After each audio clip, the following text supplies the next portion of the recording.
And, was it you that played first or I that played first? I played first. You played first. There was on that. I remember. I mean, I'm notorious for remembering things in fairly good detail. I don't drink at all, so. And I'm notorious for not remembering. Sometimes I have a hideously good memory for things, but on that night there was There was more than 3 people, but there were 3 people there were 2 other people besides myself who were standouts. I can't put myself in that category because that would be a little bit egotistical. But do you remember who the 3rd person was? I have no idea.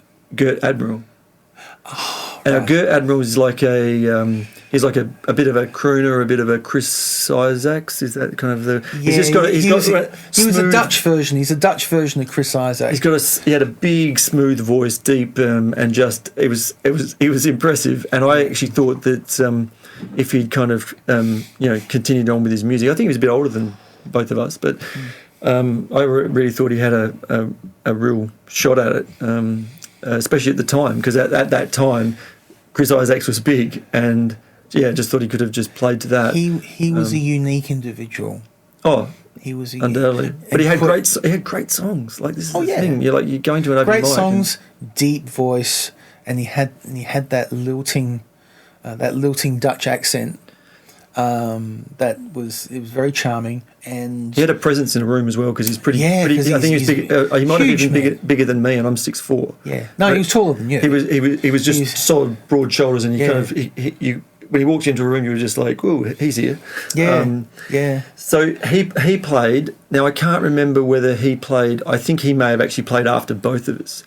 I played before you, and I think I was just before you. Right. And I'd gone to heaps of these open mics, and this might sound egotistical, but I had never been at an open mic up until that point.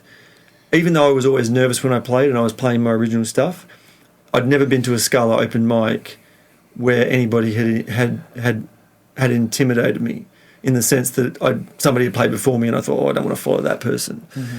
Mm-hmm. And so I played, and then you played, and I just sat there the whole time just going, Jesus, I'm glad I didn't have to follow this guy, because I didn't know you from a bar of soap. Mm. But for anybody who's heard Corey sing, we'll jump around a little bit, but I'll just say, Corey, one of the things you do is you've been in a Police cover band, so if you can think of Sting's vocal range and just killing big notes and stuff like that, and obviously that on top of great songs and musically talented, I was sitting there just going, oh my God.